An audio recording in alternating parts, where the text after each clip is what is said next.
iyadoo lagu jiro waqtigii dhaxama ayaa xogayaha cadaaladda xisbiga mucaaradka ee wadani Barkad Jaamac Xirsi Batuun Suldaan Nadiif iyo Boqor Axmed Iimaan Warsame waxa ay maanta deeq bustayaalaha gaarsiiyeen agoomaha iyo dadka danyarta ah ee ku nool xaafadda Daami ee magaalada Hargeysa. Deeqdaasi oo uu soo wakiishay ururka Sooka ee ka dhisan dalka Sweden. Ugu horreyn waxa deeqdaasi la gaarsiiyay dadka danyarta ah ee ku nool xaafadda Daami ee magaalada Hargeysa ka mahad celiyay xogayaha cadaaladda xisbiga mucaaradka ah ee wadani Suldaan Nadiif iyo Boqor Axmed Iimaan Warsame waxaana hadaladoodii kamid ahaa waxaan ku sugannahay xaafadda Daami waxaan ku qaybinaynaa bustayaal maadaama oo la galay waqtigii dhaxanta oo dhaxan badan Hargeysa ay ka dhacayso bustayaasha waxa qaybintooda goobjoogka boqorkii guud iyo suldaankii guud oo deegaankan Daami ka tirsan waxaana dadka danyarta xaafadda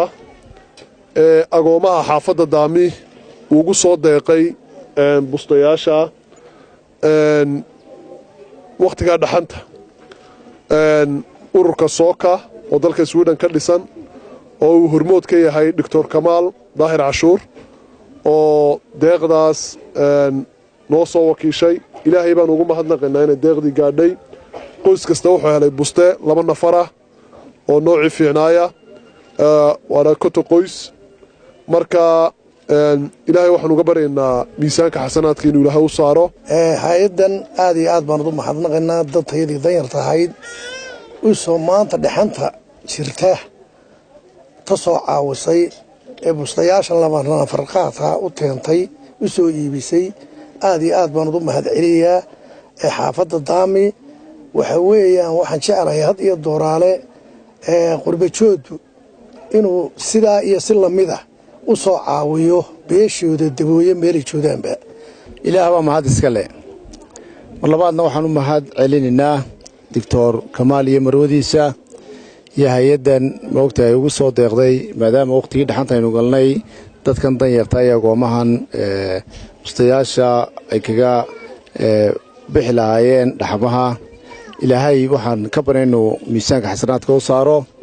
kullayba annagu waxaan u taaganahay haddii aanu waqti walba tiifiyada ka hadalno ama hay'ada la hadalno ama cid walba hadalnaba dadkan xuquuqdooda u doodinaa waa dadka aad arkisaan waa dadkaas agoomaha waa dadkaas Somalilanderka ee meel walba ku dulman ee xukuumad ka dulman ee maogtahay cid walba ka dulman. halganka aanu ku jirno waanu wadina halganka aan ku jirno een xuquuqdooda ugu raadinayno waanu wadinaa. waxaanan mahad u celinaa qurbajooga maanta isa soo xilqaamay ee u gartay inay dadka iyo agoomaha la dhashay inay maanta u soo diraan agabka ay kaga baxayaan dhaxamaha maadaama ay ka dayacay yihiin xaggii xukuumad iyo xag walba. sidoo kale waxa iyaguna halkaasi ka hadlay qaar ka mid ah dadka danyarta ah ee deeqdaasi la gaarsiiyay. codsanayna walaalayaga islaamka waanu mahadnaqaynaa salaam baan u diraynaa halkii ka soo qaadana to khayr qaba Allah u geliyo dadka iyaga masaakiinta danyarta ah waxaan ku wari baasgilada saaran baanu nahay walaalayaga waxaan ku mar walba soo caawinaya sida ay noo soo caawin Allah u gargaaro halkii ka soo qaadana to khayr qaba Allah u geliyo si Allah khayr dadka walaalahaya ee agoomaha soo caawiyay na soo tabay way mahadsan yihiin.